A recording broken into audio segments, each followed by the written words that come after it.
Good afternoon, ladies and gentlemen. Welcome to USJI Research Institute seminars on the topics of worsening Sino-Japanese relations and the United States. I'm Kakuei-Zhou Enlai, President of USJI and also Vice President of Waseda University.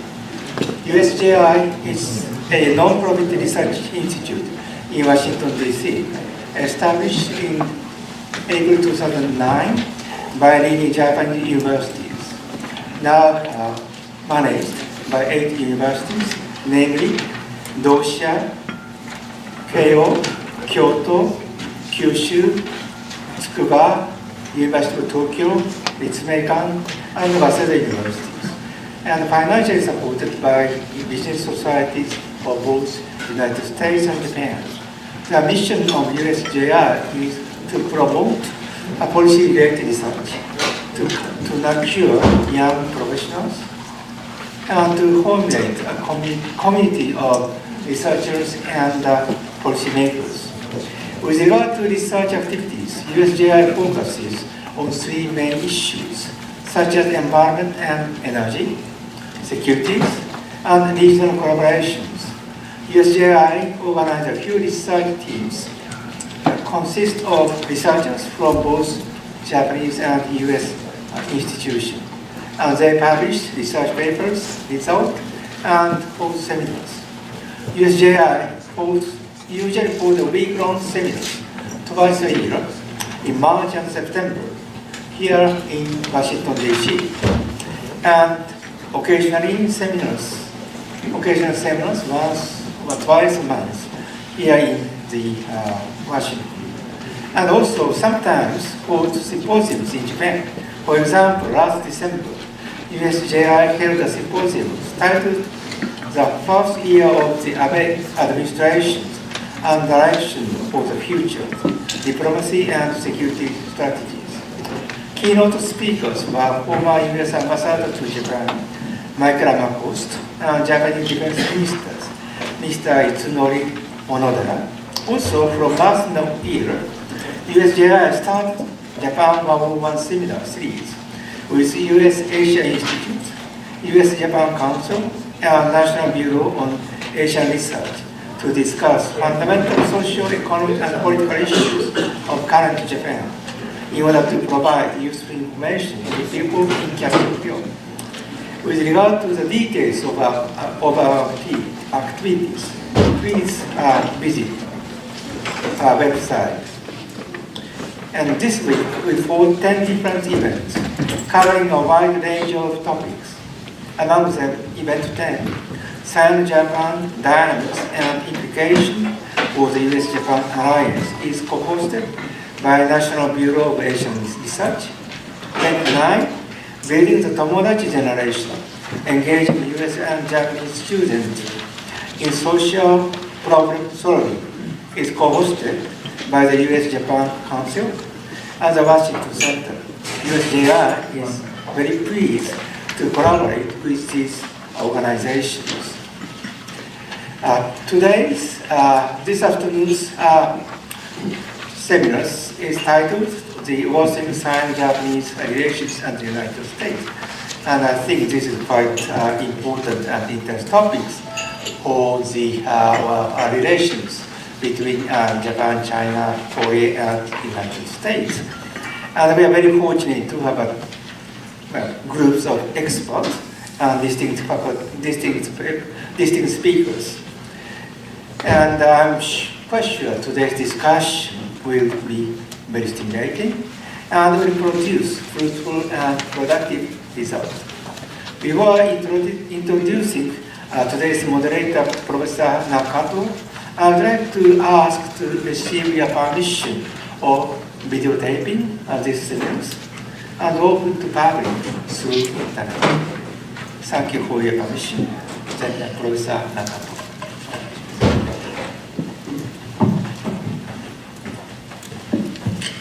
Thank you very much, Professor Uchida. My name is Sachio Nakato from Ritsumeikan University. Right now, I am a visiting professor at American University. It's been about a year and a half for my sabbatical year. I had to go back to Japan by the end of milestones to that.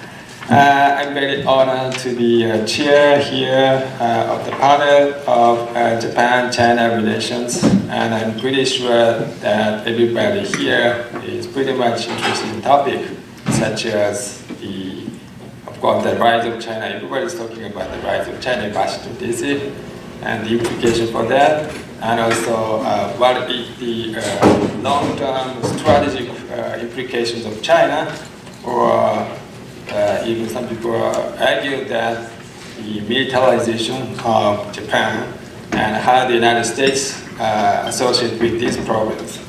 So in order to think about such questions, we have wonderful presenters and commentators. Let me introduce briefly each presenter.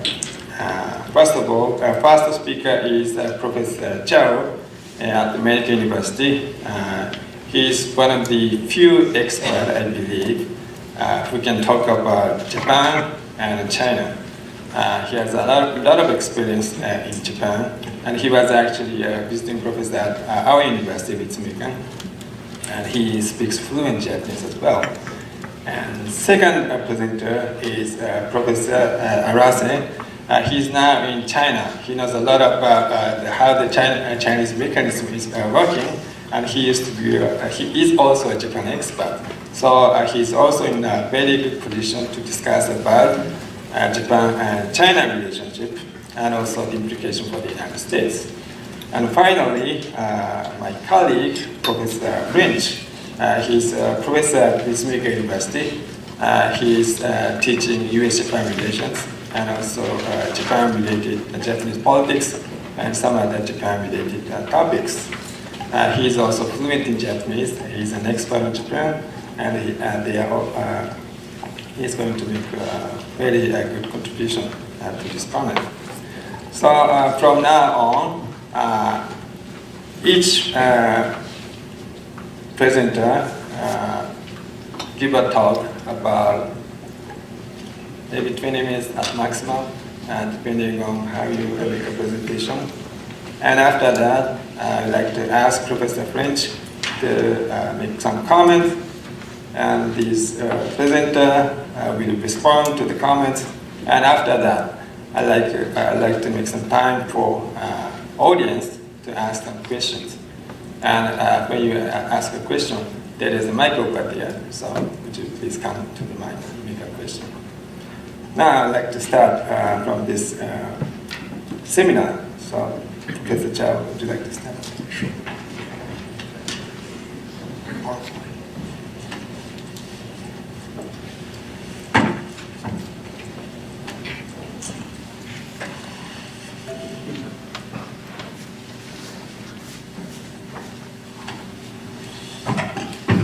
Good afternoon, everybody. Uchida-sensei, Nakato-sensei, and all good friends and colleagues here. This is really my great pleasure to be here and to share my ideas with this very significant topic. If we look at today's topic, is worsening relationship between China and Japan, and the implication with the United States. So I thought that project, and it seems like, so I just invented a term called the Pacific Triangle, and to talk about not only China-Japan relations, but also my own understanding of what's the stake of the United States. Just like many people believe that there is not a purely not a purely China-Japan relations, and the United States definitely is a very important and significant player. With Pacific Triangle, what I mean is just from historically, politically, economically, and strategically, and even culturally, all three powers have very much deeply intertwined relations, and sometimes interdependence is very high, particularly in economic terms. If we look at all three powers, we understand we're talking about the number one, number two, and number three economies. And all three powers accounted, if combined together, accounted for 40% of the world total economic output. So it's very significant. It will be far beyond Asia Pacific as well. But today's topic, if we look at here, let's see. It's not moved, right? It's here. It's not connected.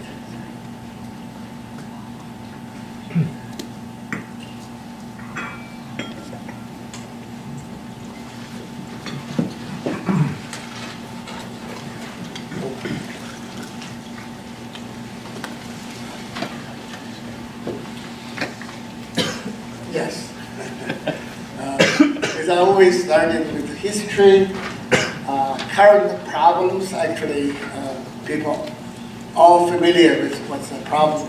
And then I move on for what I taught four perspectives. One is a rather theoretical or historical, what we call this power transition theory. Oh. Is that the power transition happening? Okay. Second approach is China's approach, Japan's third, Japan, and last United States. And then I will talk about the most recent development, what I call is a mixed development, concentrate on U.S., Japan, and U.S.-China. Because China-Japan is pretty clear. There are not too much interactions nowadays in terms of top leaders. And then I would address future directions. It's very typical from Winston Churchill's famous wording that is no permanent enemy and the only and no permanent friend. What matters is national interest. And here, I'm not going to go back all the way to history. A typical picture is World War II. If you look at the flags, at that time, that's KMT flag. It's the Republic of China, and together with the United States against Japan at that time. But during Cold War time, the whole picture reversed. We see Japan, U.S. alliance, and containing China and Russia, and Soviet Union. And now the Pacific Triangle moved again to a very interesting picture. Sometimes people can say, later I will talk about my own view. It's somewhat intertwined and occasionally balanced picture of the three powers.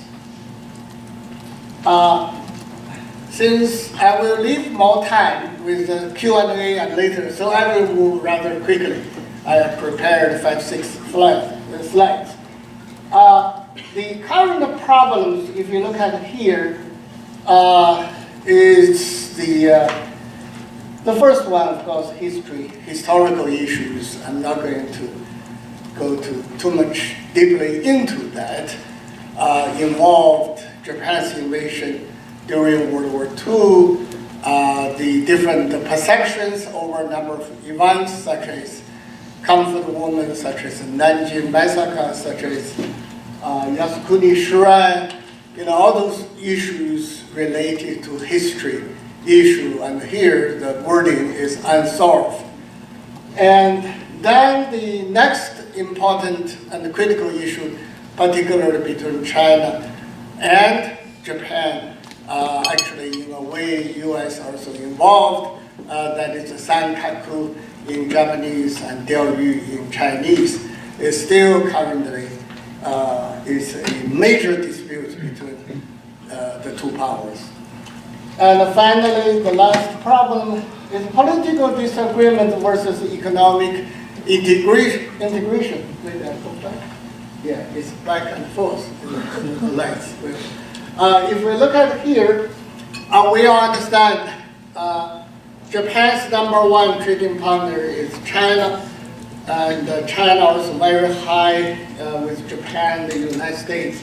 If we look at all three powers, I do have figures that economically very much interdependent. However, there are political disagreements how that would affect economic issues. That is a huge question mark.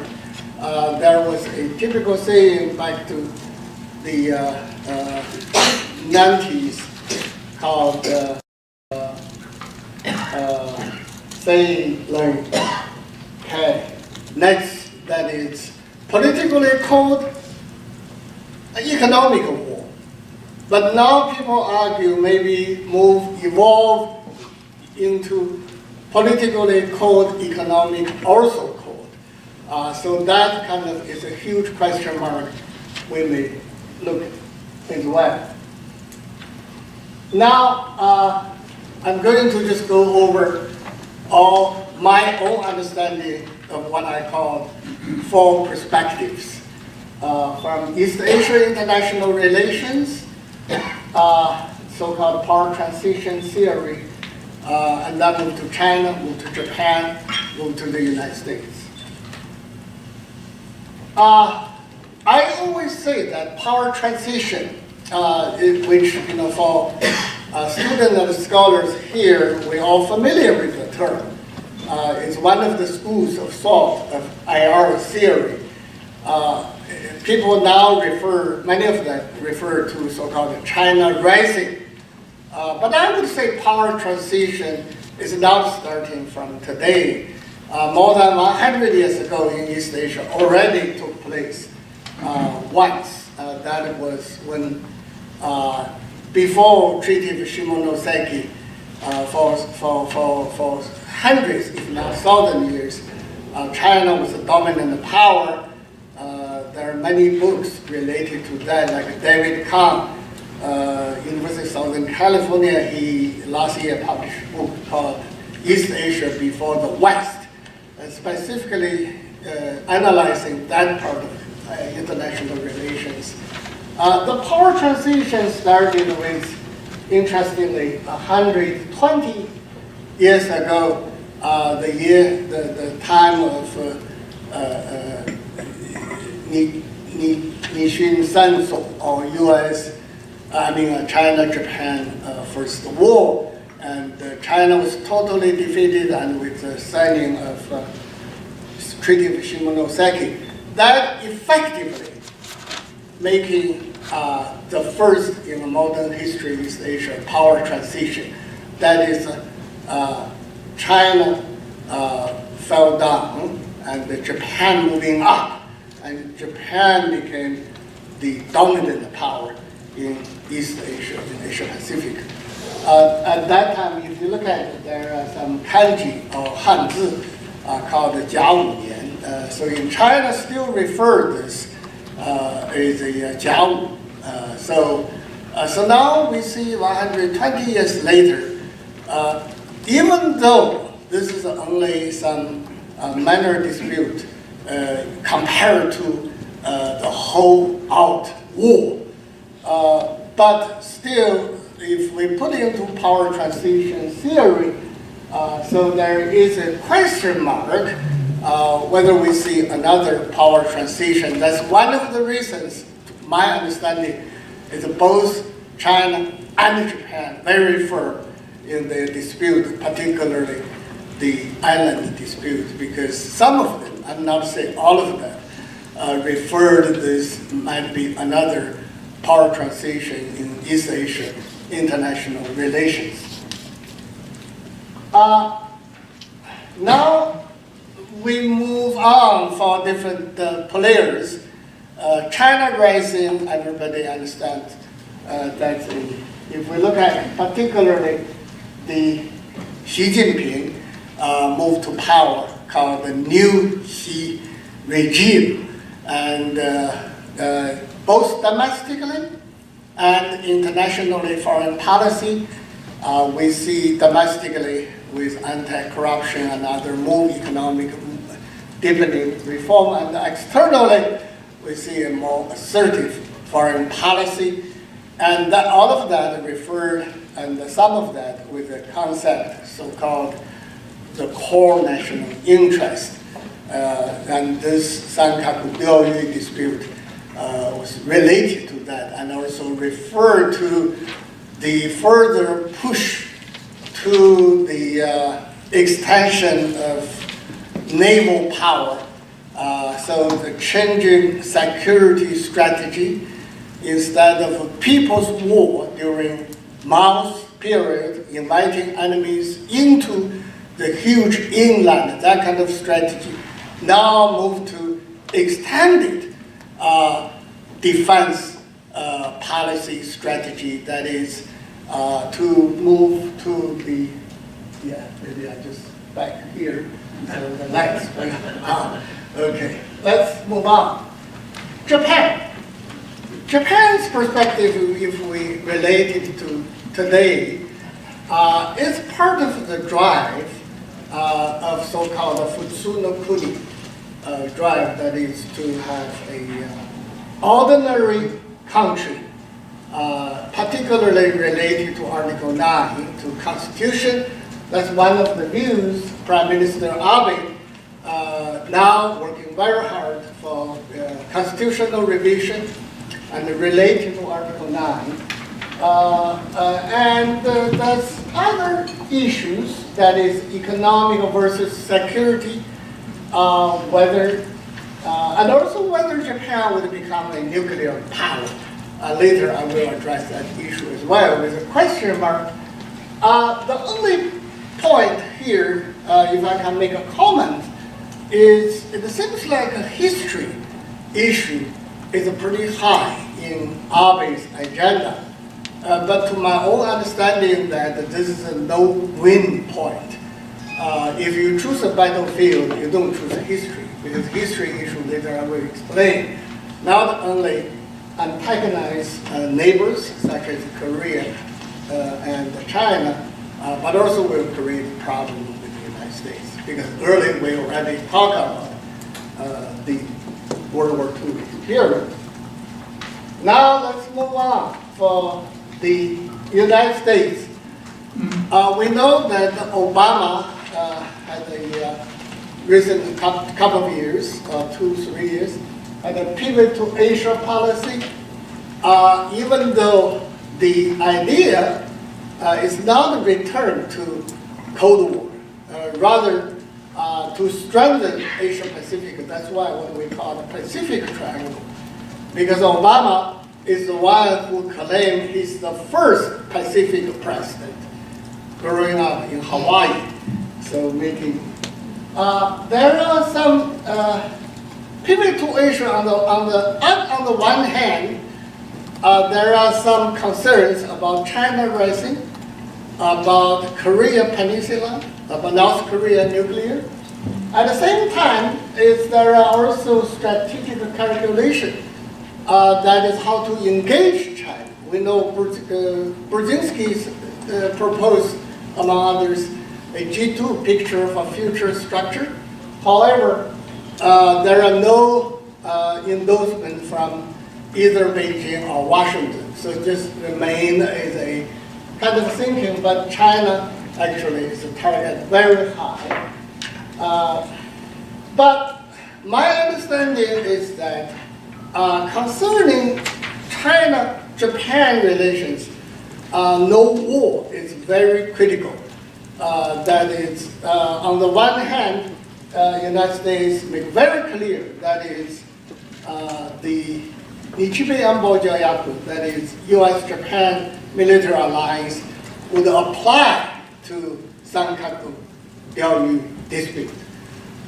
Namely, if there is anything happen, the U.S. will back Japan. But at the same time, the United States also made clear that is ultimately U.S. will not take position with the ultimate sovereignty. So in the future, if the dispute which power can have sovereignty, U.S. in that particular point is to take a neutral position. But my understanding is that there are a lot of strategic calculation of a backup Japan because it's very critical for Japan to be a foundation for pivot Asia, particularly militarily. Japan is virtually the #1 and the strongest military alliance in Asia Pacific for the United States. But at the same time, would like to see avoid military confrontation with China. And that kind of thinking not only from today, even during the Taiwan Strait conflict, we also see that picture that is the U.S. would support Taiwan, but not move to an extent that would to have a military confrontation with China. Now, let me just make some comments before we wrap up with the most recent development, what I call, it's a mixed development. We all understand Abe's aide last week, Ito Saiichi, controversial remarks saying that when U.S. State Department was saying the disappointment for Yasukuni visit of Abe, and the Ito-san would say we should be the one who disappointed. And also U.S. asked Japan to return nuclear materials. We all understand. And New York Times a few days ago even quoted a comment saying this is perhaps one of the most dangerous moments in U.S.-Japan relations because of those comments. John Kerry, Financial Times also reported that regards Japan is unpredictable and dangerous. So those are pretty noticeable movement, but at the same time, we do see joint military exercise in California right now is going on, joined by military of the two powers, Japan and particularly for the and the U.S. Mixed development in the U.S.-China. Kerry's visit to China, we understand, discuss particularly with IDs, criticize China's movies and the South China Sea. But at the same time, we do see a minor movement that is for the first time, the China participated military exercise in Thailand called the U.S.-Thai Gold military exercise.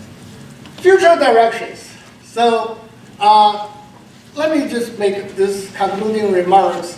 Understand that many people in Japan believe a picture of 1 + 1 bigger than 1. That's one reason for both powers stick together, that is Japan plus US would be bigger than China, no matter what China. But the related parties, Beijing, Tokyo, Washington, all understand if there is a military action over Senkaku Diaoyu, the result would be no winners, would be a disastrous consequence. So the best interest in all related parties to try their uttermost to prevent war from happening. Therefore, peace and stability would require politicians' wisdom and a compromise. They have to learn each power how to compromise. And most recently, if you look at Washington's balanced diplomacy, if we can use with a question mark, on the one hand, Obama in April is going to visit Asia. When we say future directions, Japan, South Korea included, no China. But at the same time, China and the United States is speculated to plan next Sunnyland summit. So that's with a question mark because there's no confirmed information yet. But one thing for for sure that an APEC meeting, almost certain that in Beijing in September, Obama is going to. So in other words, U.S. it seems like at this moment is in the best position that U.S. has communications with both Tokyo and Beijing and try to facilitate a mutual understanding and avoid war and making the best outcome of what we call the Pacific Triangle. Thank you very much.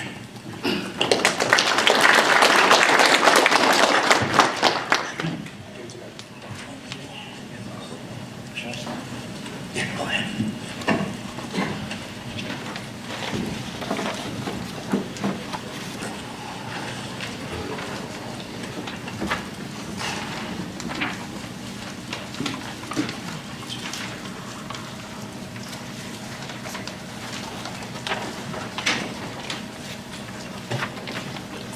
Hi, it's a pleasure to be here. I want to thank Ritsumeikan University and the USJI Research Institute for inviting me here.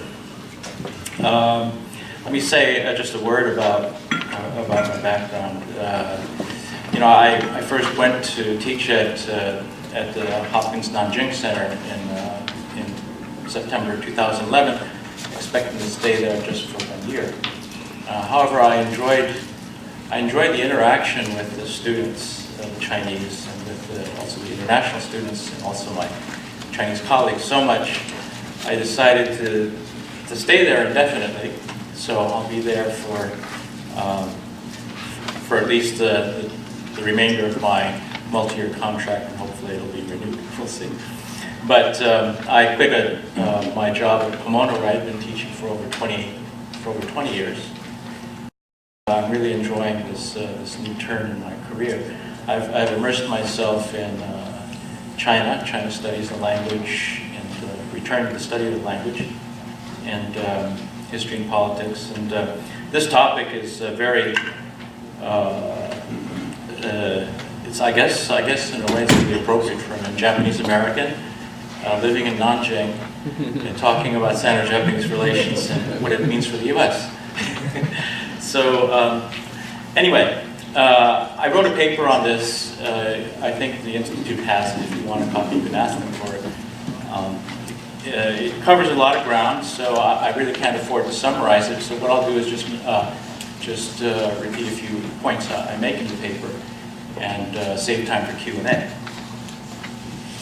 Now, what I say in the paper is that we shouldn't think of Sino-Japanese relations as being a relationship unto itself.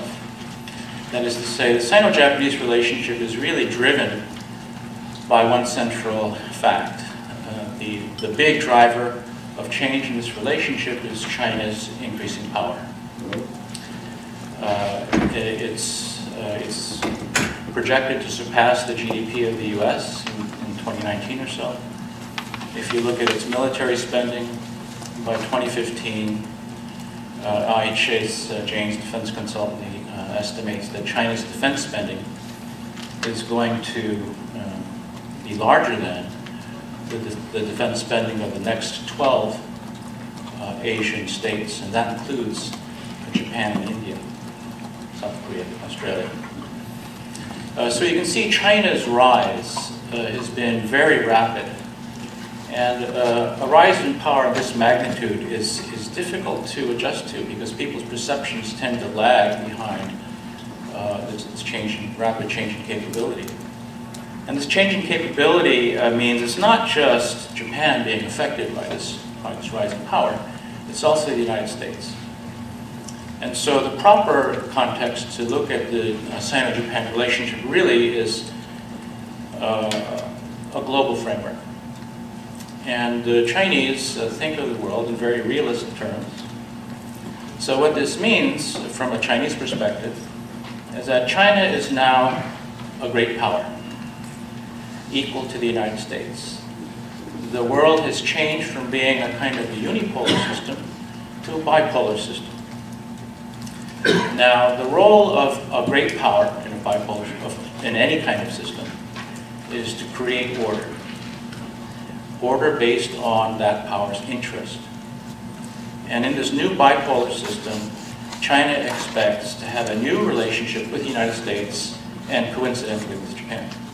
So I think this is the proper framework to view the Sino-Japanese relationship, as we have to view it in the context of the changing international structure, changing relationship with the U.S., and in a sense, the Sino-Japanese relationship is the changes there are really symptomatic of much more fundamental issues happening in the world today.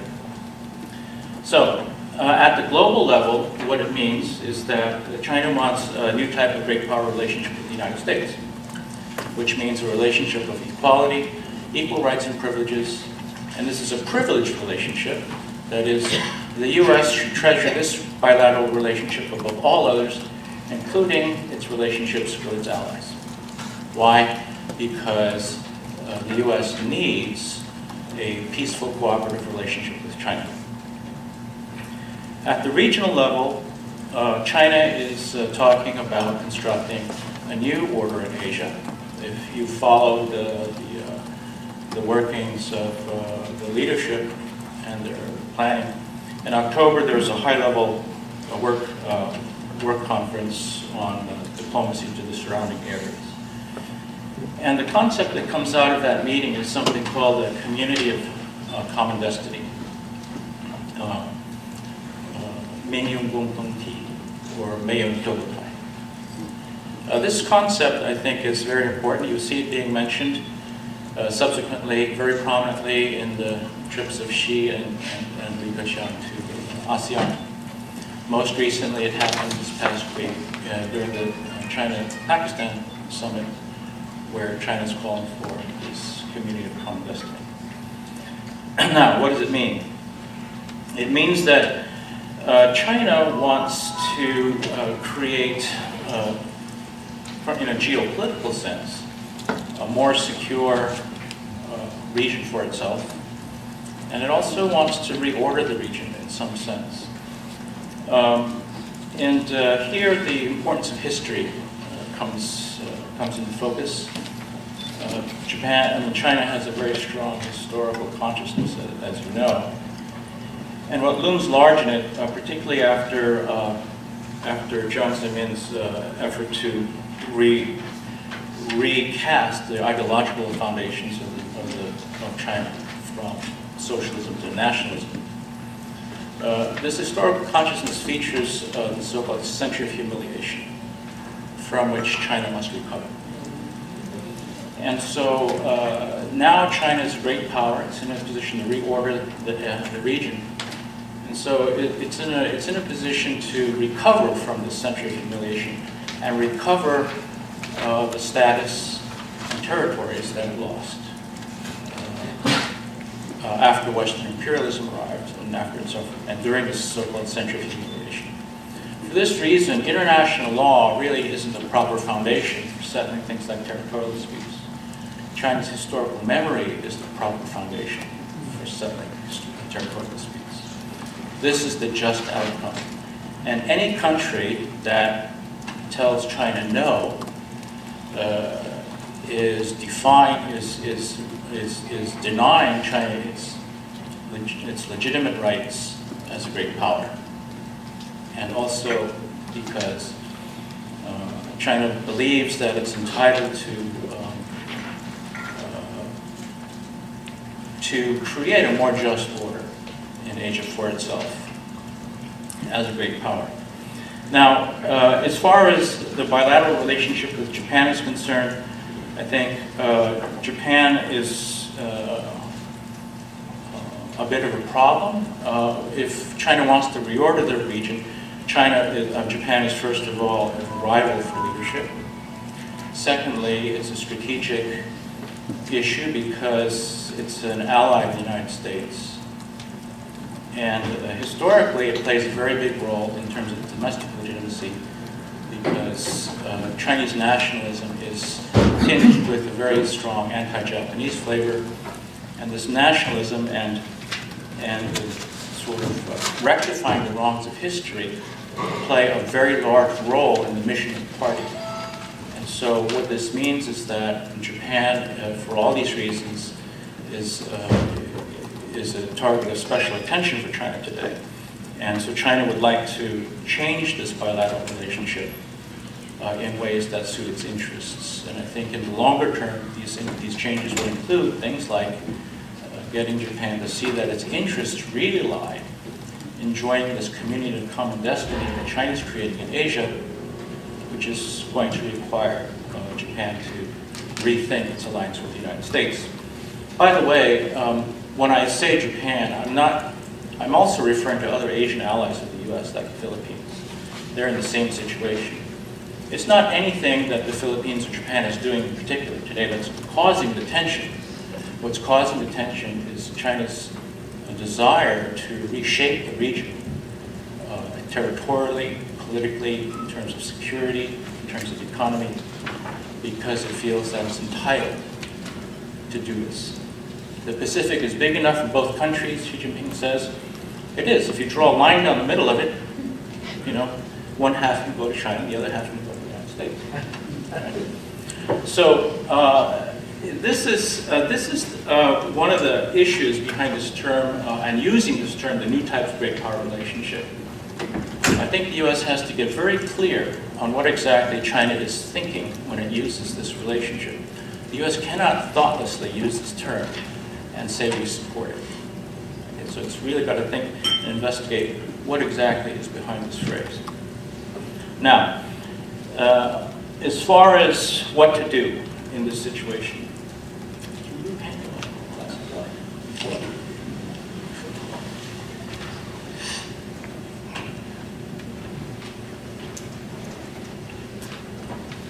first of all, the U.S. has a choice.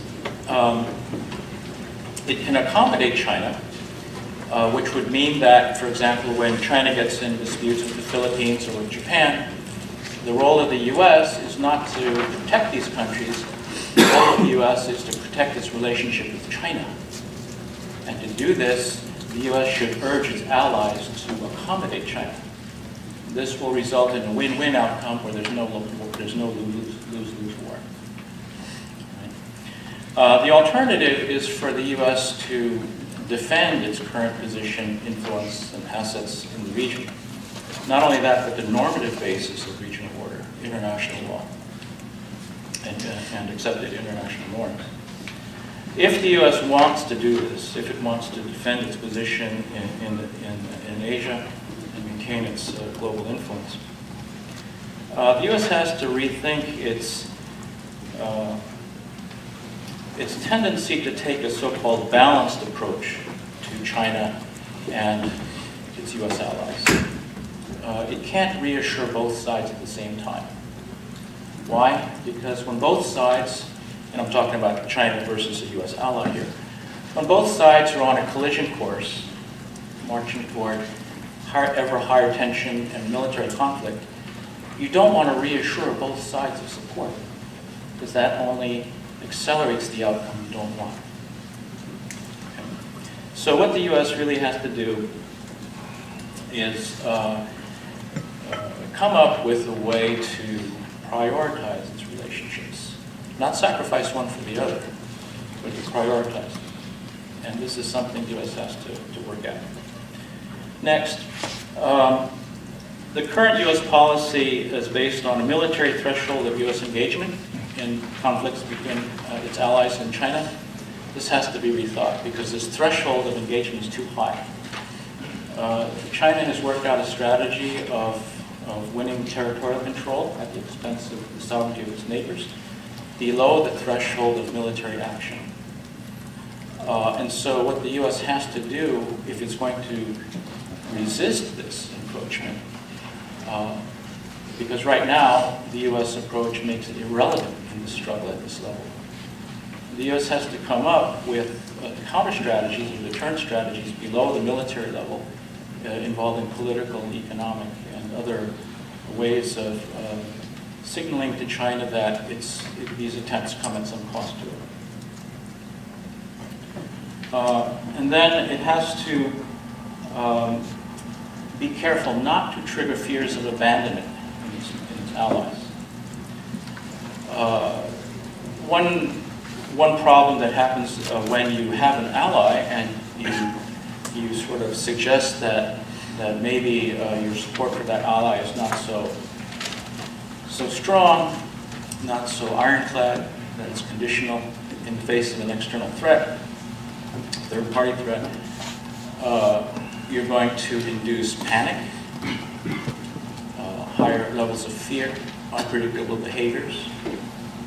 And these are things you don't really want in this situation. You want slow, controlled changes, adjustments in your ally. You don't want them flying off the handle. And this is what I'm afraid may happen if the U.S. starts having a war of words with the Abe administration. It's just going to unsettle things more. And I can give you more detailed examples in Q&A if you like. As far as Japan is concerned, China has to, as John mentioned, avoid the history issue. It's a knowing issue. Right? What it has to focus on is the rise of China as a threat to Japan's sovereignty and security, and not just Japan's sovereignty and security, but also a threat to other U.S. allies and other countries in the region. And also as a threat to the normative base of order as well, law, international law. And it also has to emphasize its commitment to democracy and liberal values. So these are the approaches Japan should be taking. Japan actually doesn't have much choice in this matter. It's caught between China and the U.S. You know, when China wants to send a signal to the U.S., what do? You beat up on an ally. And then when the U.S. wants to send a signal to China, what do? You encourage your ally to resist China.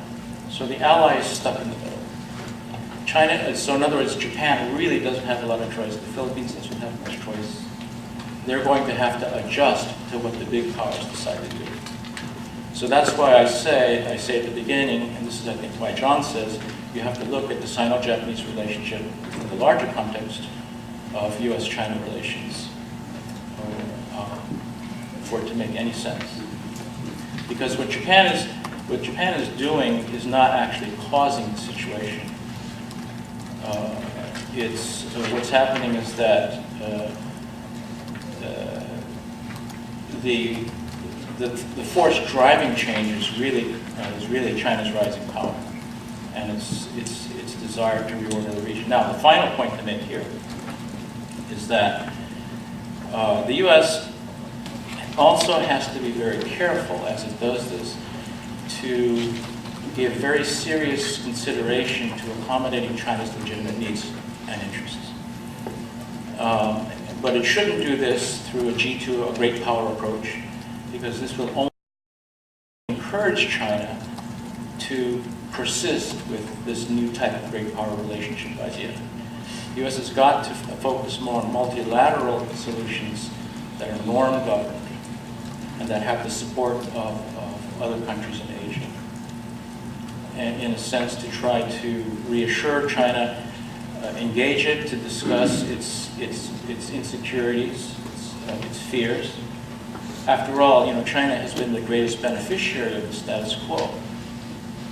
And so if we can reassure China that nobody's threatening it, that we want it to continue to succeed and prosper, but as a member of a multilateral community, I think we can try to diffuse the situation as we also deter it. So that in essence, that's the message I try to get across the paper. The paper's a little more detailed. You can get a copy of it from the organizers if you like. There's some typos and things because it was done quickly. It's not. I still have to go over it one more time, but if you're interested in these ideas, you can get a copy. Thank you.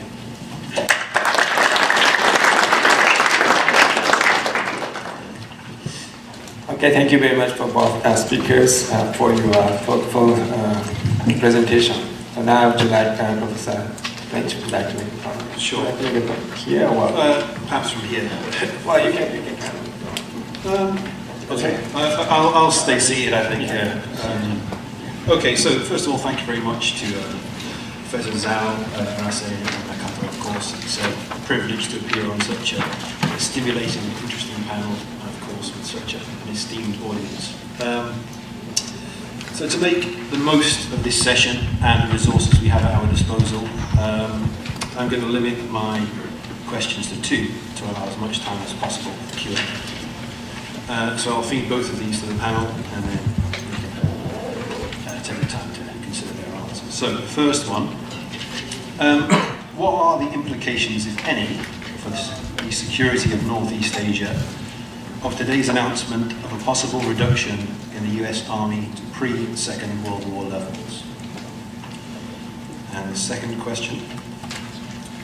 This year marks the 100th anniversary of the outbreak of the First World War, and parallels between Europe in 1914 and Asia in 2014 are increasingly being drawn by academics, policymakers, and the media. Does the panel believe that any genuine parallels can be drawn here? Thank you very much. Yeah, go ahead. What's the second question? World War I analogy. World War I. Yes, with contemporary Asia. I see. So, Army reduction. No, not necessarily, because the Pacific theater is going to be an air Navy theater. And as you know, the U.S. is, because of the budget deficit reduction law, the U.S. has to reduce new spending by supposedly $52 billion a year in the next 9 years. Now, this, of course, feeds into the Chinese perception of itself as a rising power, and the U.S. is definitely declining. This news, that is this reduction in manpower, is a cost-saving move, and it actually might not hurt at all the U.S. Sort of pivot, because the Army is looking for a role in another Pacific War. It's not going to be a big one if there is one. So it's not as though strategically it's going to pivot in that sense. Now, as far as the World War I analogy is concerned, it does in an abstract theoretical sense. That is, what happens when you have a rising power and a status quo power, and the rising power is hubristic, overestimates its capabilities, has overweening ambition, is convinced that it's bigger, stronger, faster, and better than its adversaries. So yeah, I mean, you could draw that parallel. But the other parallel, there's one other parallel, and that is, of course, alliances. Now, the reason you had World War I is because when a big power picked on a little power, that is, when Austria picked on Serbia, Serbia had a tie to Russia, Russia had a tie to France and the UK. Austria had its tie to Germany, and here we go. And the situation in Asia is, of course, we have alliances. So if a big power picks on a medium-sized power or a little power like the Philippines, and they're allied to a big power, well, guess what?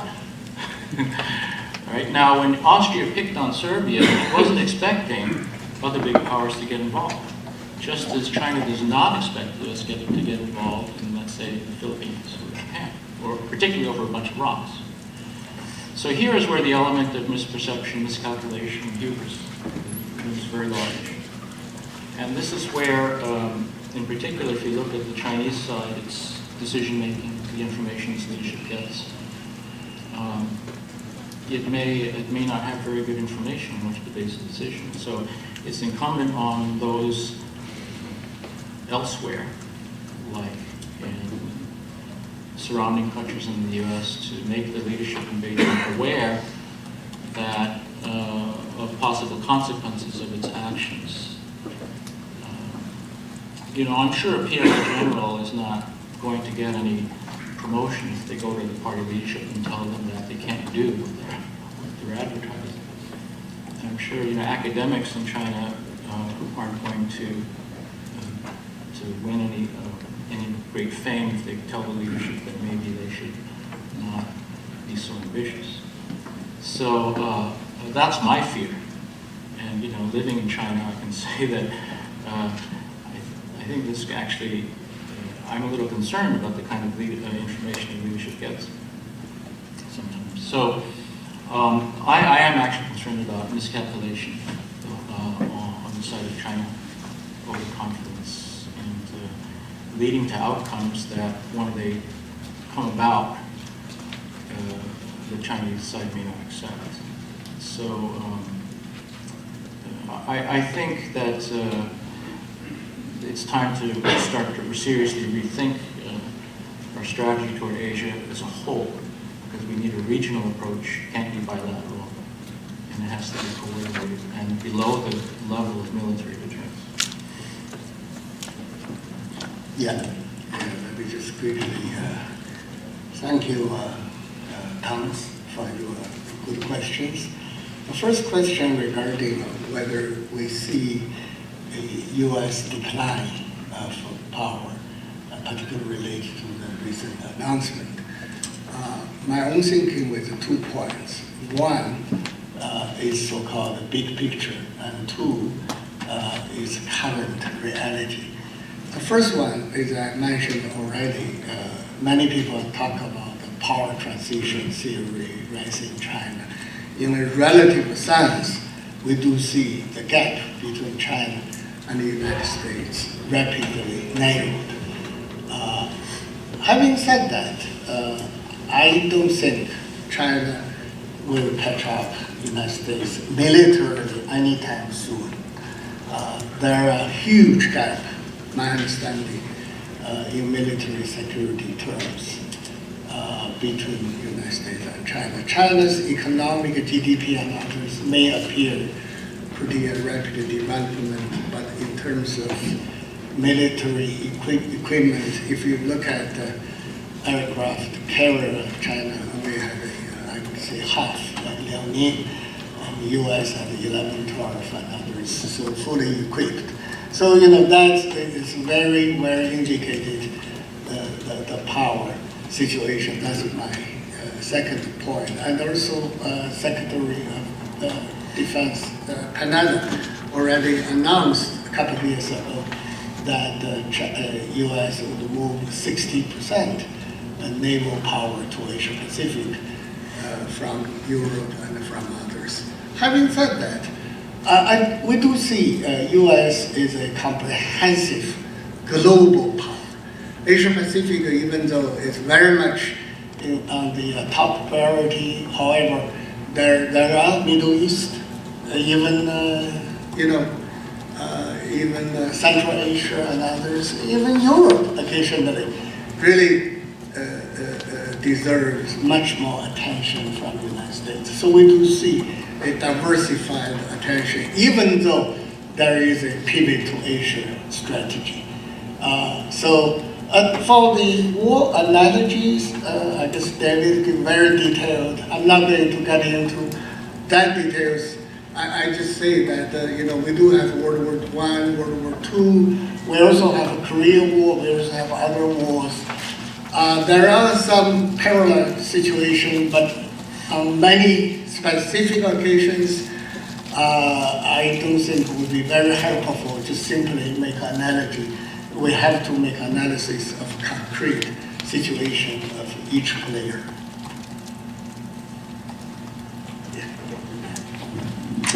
Okay, thank you very much for your response.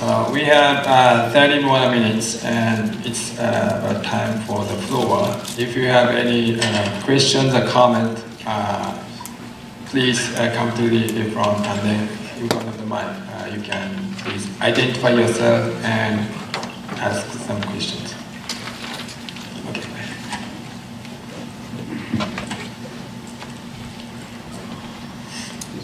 I feel like I'm winning an award. Thank you to the Academy. I'm Andrew Orris from Washington College and the East West Center in Washington.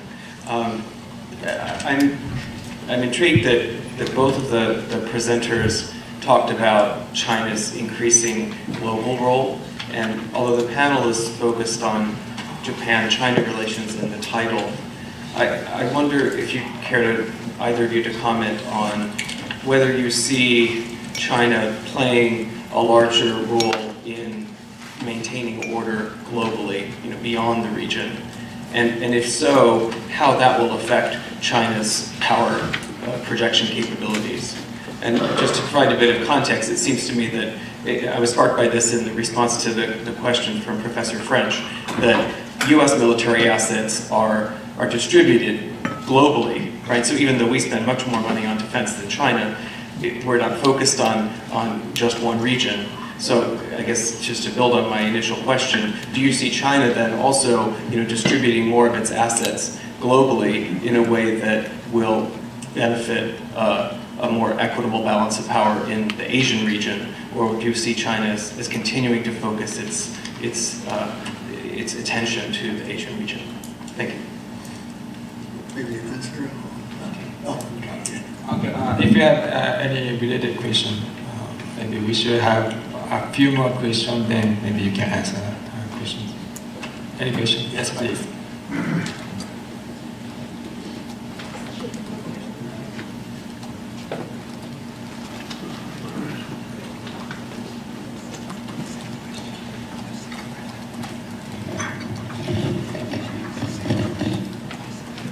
Thank you very much.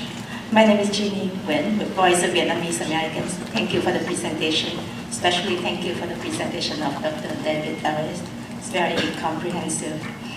I'd like to follow the first question, and I'd like to bring in the fact that this is the 21st century, and we do not have the triangle relationship between just US, Japan, and China, but we have many global institutions being established just to avoid global war since after World War II.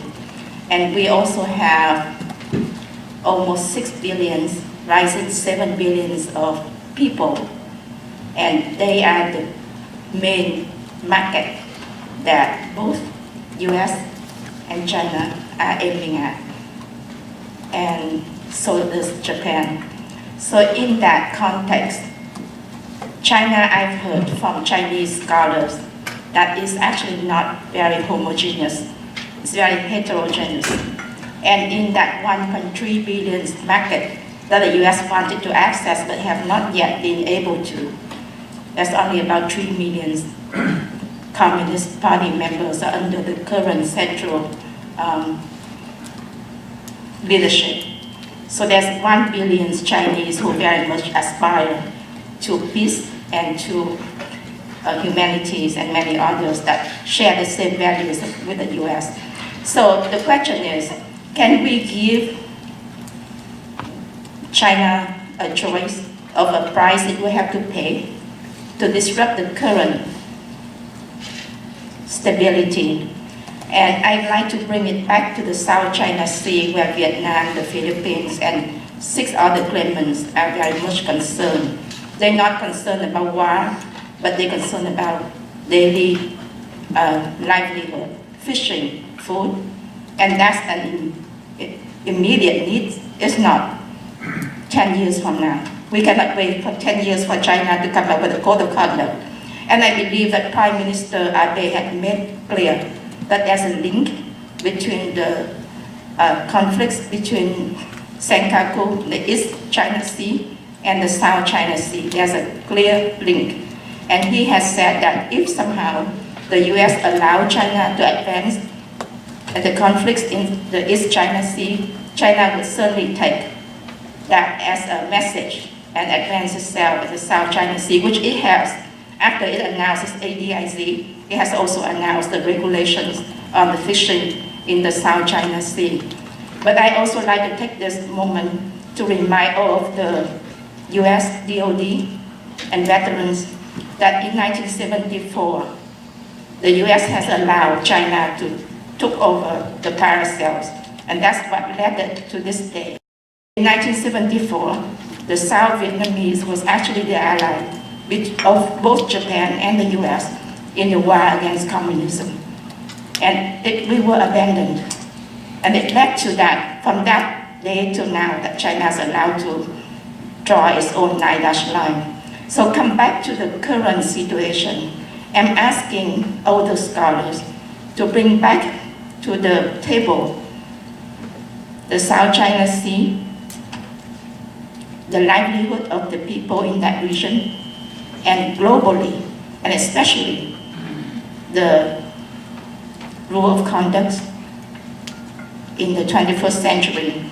Because I believe that we come to this day is because China has manipulated many rules in the WTO for the last 10 years to bring itself up to a rapid rise.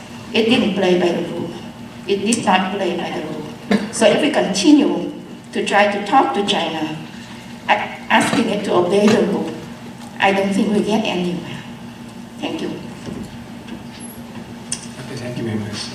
Next question, please. Hi, my name is Antonioli. I was the World Bank's Principal Country Officer for China during the 1990s. I also have important family connections to Japan. I wanted to pick up on what both the speakers said about the historical issues in Japan being no-win issues, and to ask why conservative politicians in Japan seem to have difficulty getting beyond them. One cannot imagine Angela Merkel insisting on making pilgrimages to the burial sites of Nazi war criminals. What is it that makes it so difficult for the Japanese political class to leave these issues behind?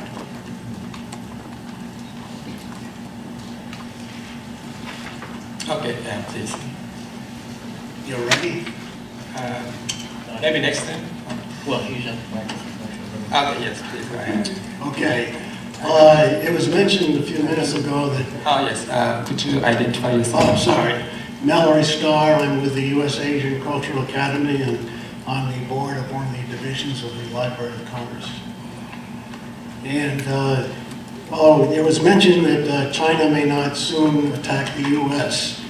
And I was wondering, is this partially because in the U.S. there are about 180,000 Chinese students studying, so they don't want to kill their own people? I think it does raise the issue that really cultural exchanges and educational exchanges are peacekeeping tools. And I was just wondering if there were any other reasons that you could think of regarding why China would not attack the U.S. Thank you. Okay, thank you very much. So each speaker, would you like to make some response to these questions? Okay, just very quickly, one by one, all those very interesting questions. First one from Andrew, whether China is a global power.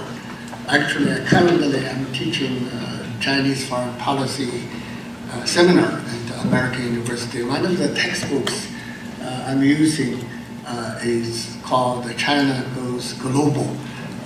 The author is David Shambo, our neighbor at GW. In that particular book, Professor Shambo gave a very comprehensive assessment. And I'm not going to repeat all the argument, and he basically examines military, economic, political, cultural, and others.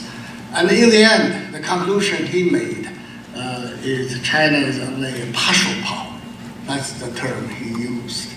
I agree that China is pretty much still a partial power, as I mentioned earlier, and a regional power in particular, to answer your question, pretty much focusing on the neighboring Asian Pacific, even though there are investment and others, for example, in Africa, in Latin America, in other places, but the strategic focus is still Asian Pacific. There is a long way to go for China to become a global power. Jenny from Vietnam, the question also asked whether should pay attention to ASEAN countries and others. The answer is yes. ASEAN countries is so important to all players, China, Japan, and the United States. I'm not going to get into too much of that. The only one specific question from Jenny, I'm not sure from what perspective, that is in 1994, the Spratly Island And the question is why U.S. allowed China. But we have to remember 1994, U.S. did not yet have normal relations, diplomatic relations with China yet.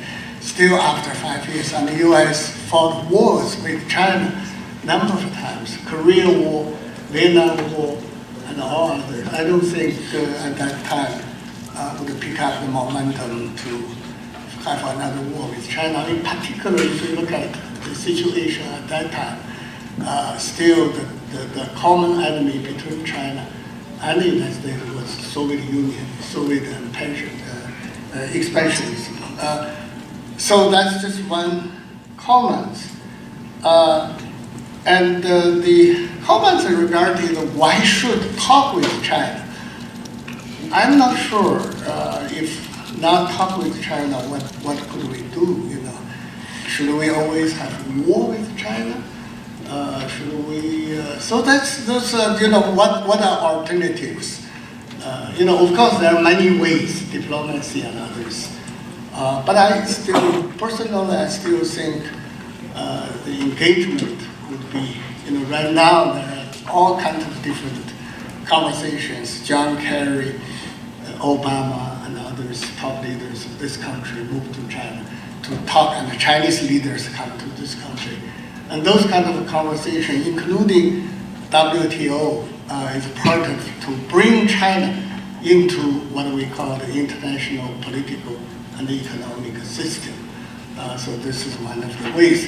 Hillary's question, I mean, from World Bank, is why Japan engaged in a war? I mean, in history, if there is no win. My understanding is twofold. One is domestically, it would be helpful to gain domestic support if you rely on those nationalistic sentiment. But at the same time also, history issue was one of the issues not necessarily deeply examined, we think, out of a variety of reasons in Japanese society. The last question from Mr. Starr, whether 180,000 Chinese students, whether that would prevent China from attack. First of all, I have to say that there are more than similar number, more than 100,000 Chinese students in Japan as well. So that's the reason what I said is very much intertwined. You know, like Uchida-san said from Waseda University over the lunchtime we talk about. And Waseda, Lizumi and Toda, there are a lot of Chinese students there. I think that yes, the answer is that they all provide very good facilitating mutual understanding, which is very necessary. Having said that, I don't think China has any plan to attack the United States. So I guess this is just my answer. Yeah. Go ahead. Yeah, I would only add that, you know, right now it's very interesting, but I think in China, there's, inside China, there seems to be a little bit of a debate as to whether China should get more involved as a global power in trying to steer outcomes in the countries. And it seems to be moving in that direction very slowly. As far as South China Sea and China adhering to norms other than its neighbors do when it comes to resolving disputes, I think what has to happen is China's neighbors have to organize. And you know, the fact that all the ASEAN heads of state went to Tokyo after Xi Jinping and Li Keqiang visited ASEAN, asking ASEAN for a special relationship with China, sent a message to China. That was definitely a message they were sending. But their message is, we have no desire to be dominated by China or any other big country. ASEAN's interest is their own freedom and independence. And so when the U.S. approaches the region, the U.S. should not go there with the notion of dominating ASEAN, the U.S. should go there with the idea of supporting their independence and their rights. And they'll be more than happy to help themselves with a little bit of encouragement. Now, as far as historical issues in Japan, it's not that Japan's political class as a whole is obsessed with this. No, it's only a very small part of the political class in Japan. It's a right-wing nationalist. In fact, if you actually look at Japan's history, a memory of history under militarism, it's actually very good.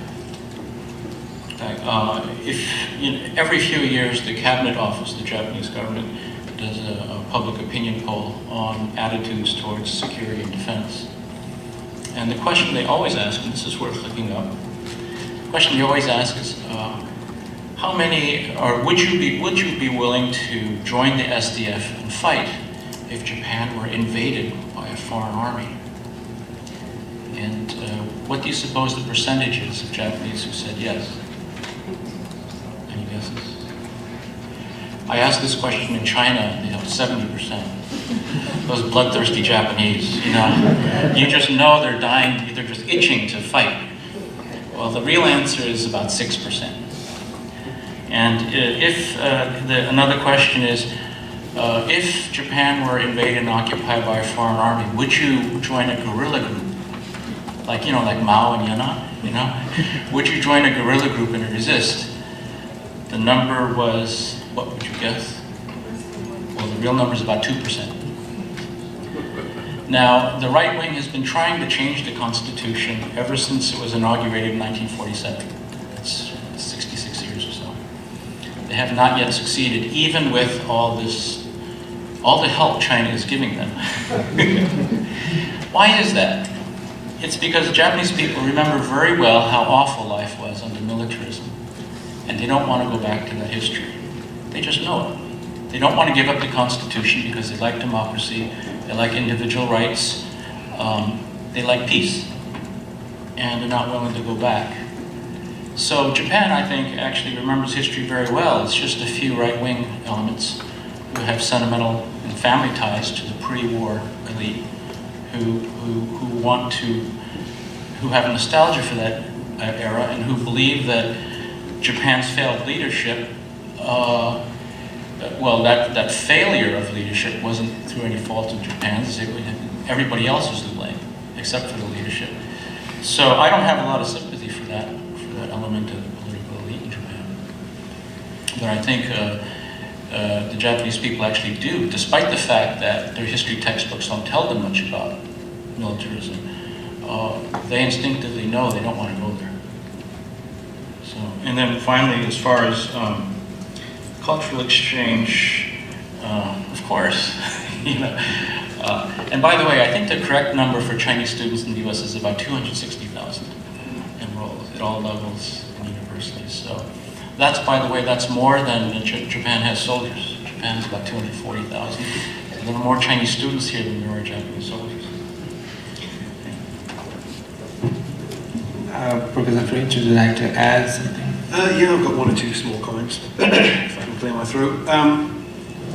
I suppose linking the first two questions, well, dealing with the first question first, perhaps you could argue that you may see more similar operations to the deployment of parts of the PLA into the Gulf of Aden, counter-piracy operations, etc., things like that.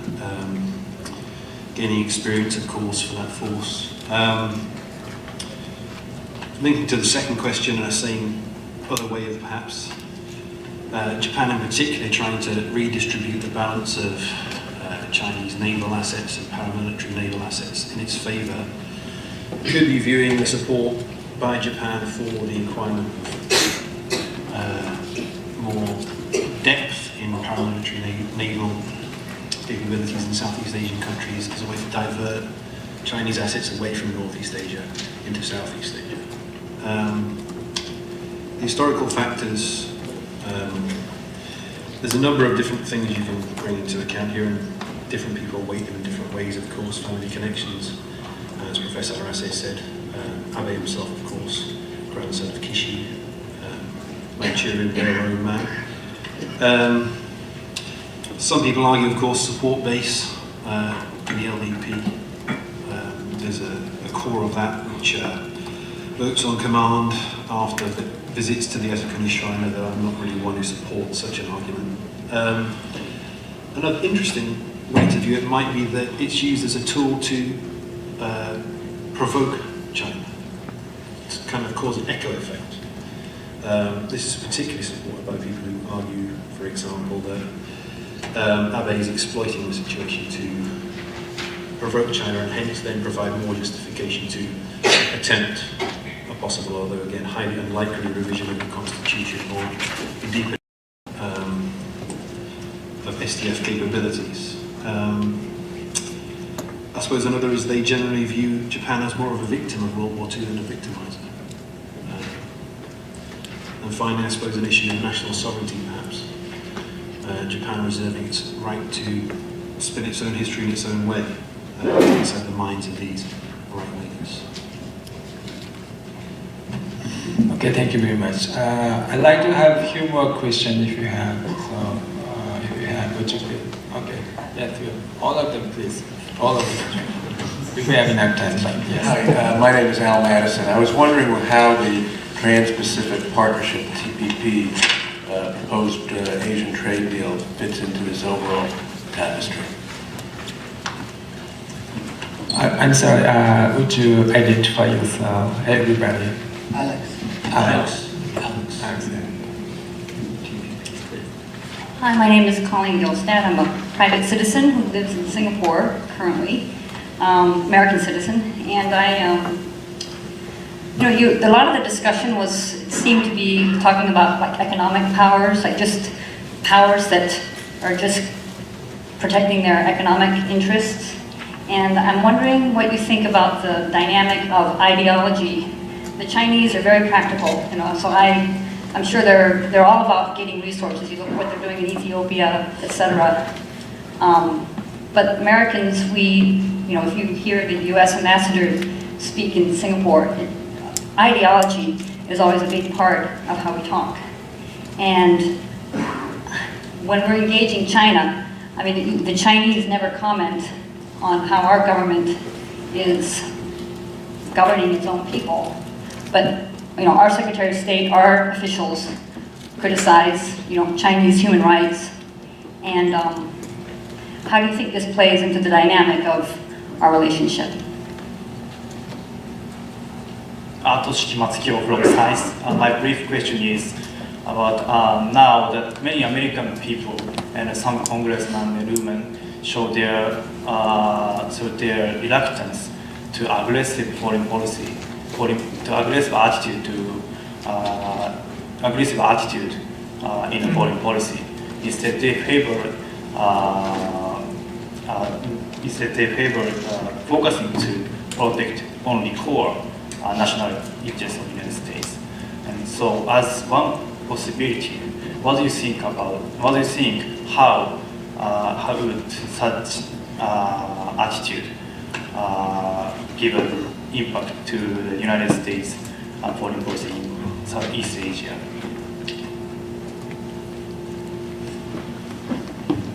Robin White, retired FSO, sometimes teacher at the Foreign Service Institute. I don't believe I've heard the word Korea mentioned.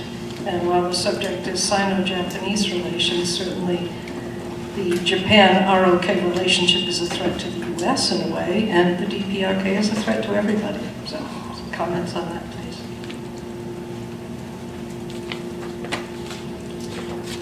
Charlie Baer with the Stimson Center.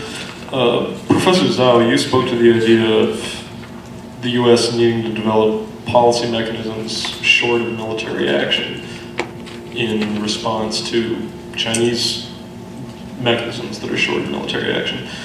Could you describe any specific policy tools that you may have had in mind?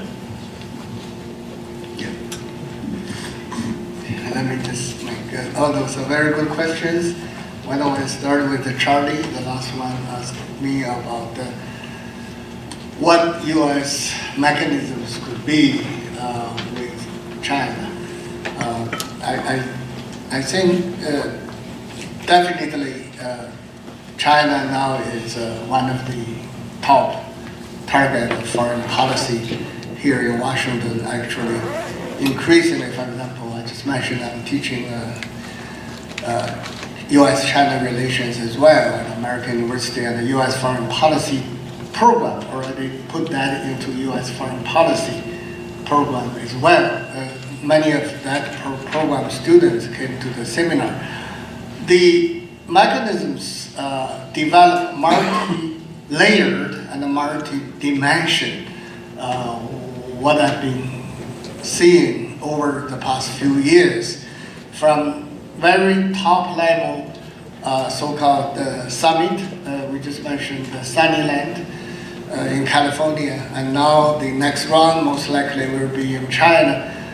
In my visit to different Chinese coast cities, they semi-jokingly say, oh, this will be the ideal place for the next summit.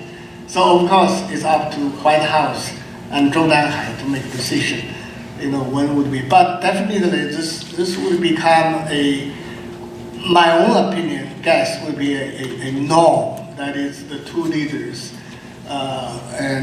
would get together more often than not, rather than just one shot. Joe Biden already developed personal relations with Xi Jinping, among others. There are also other mechanisms such as humanities and academic exchange, bilateral, not to mention student exchange and others. I'm not going to give too much of that, but I think your question is very significant. Robin, very glad you raised Korea issue. Korea issue, on the one hand, if you look at the six-party talks, reflect a variety of interest. There are definitely interests different of those powers over Korea Peninsula. Nevertheless, we do see overlapping interests as well. For example, nuclear-free Korea Peninsula. Every power agree. Japan, US, China, Russia is all agree there should be a nuclear-free. And that's actually may create a common ground for major powers to work with, even though there are major differences as well. For the Matsushita asked about the U.S. foreign policy reluctant to be more assertive or more aggressive.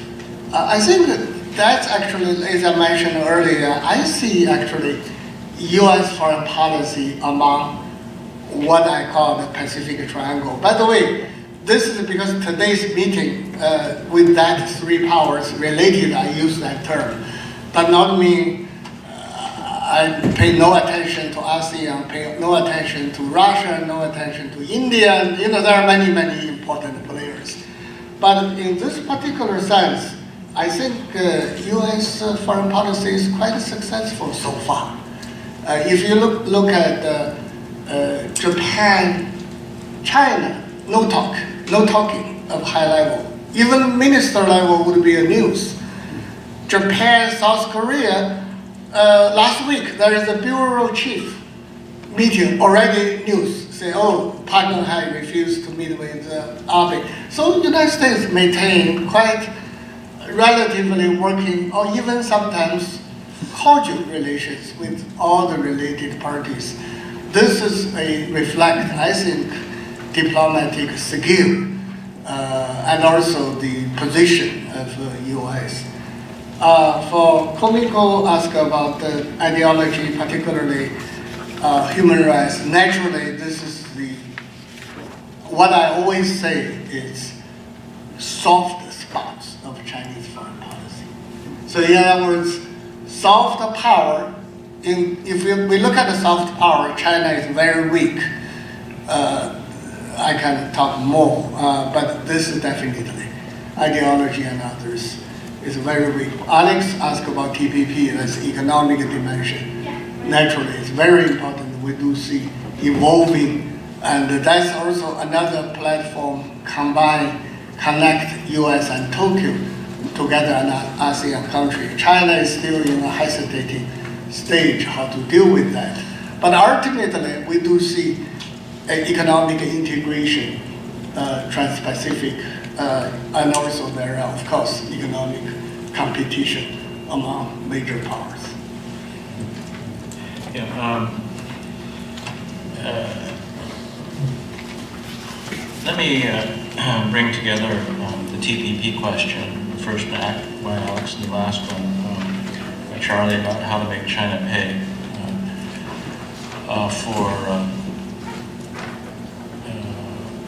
for, in a sense, breaking international norms and advancing alternative principles for resolving things like territorial disputes. I think the way to do it is to construct, in other words, you have to try to incorporate China into multilateral norm-governed regimes. That's the only way to reconcile national interests that are divergent peacefully. However, if that doesn't work, then what the U.S. has to do is, if it wants to retain its influence and position in Asia, it's got to protect its norms and protect its interests and its relationships by reinforcing them and by creating more sort of a networked and cooperative community of like-minded states in the region that value these norms, things like international law, things like free trade, as a fallback position. No, that's not the best solution. The best solution would be a multilateral one that incorporates China. But if that doesn't work out, then this has to be the second best. The third best, of course, would be to draw the line down the middle of the Pacific. Right now, as far as ideology is concerned, China actually is I think, just as ideological as it ever has been since 1949, except the ideology is called history. The correct understanding of history is now political ideology, and vice versa. China's version of history is very peculiar, and it has almost a religious claim on the minds of the Chinese in terms of, if you look at the education, the entertainment media, the mass media, the news, it's just the same message all the time. We're not accustomed to thinking of political ideology as history, as the teaching of history, but in China this is what it's become.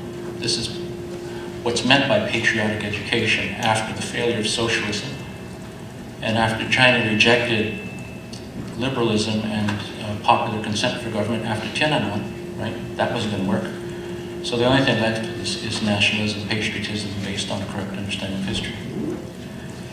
Now, as far as Korea is concerned, I actually write about this in the paper. There's no time to talk about it here. But I think China's diplomacy in Northeast Asia is actually really good, very effective, and it uses history.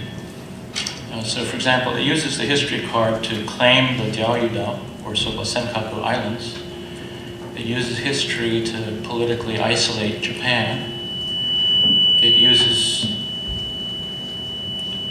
Turn off one of these. Yeah, okay. It uses history to divide Korea and Japan and win South Korea over to China, which of course weakens the US strategically. China also is... what it does is it offers something to the U.S. That is, it offers in the short term to give the U.S. stability in Korea and in Taiwan,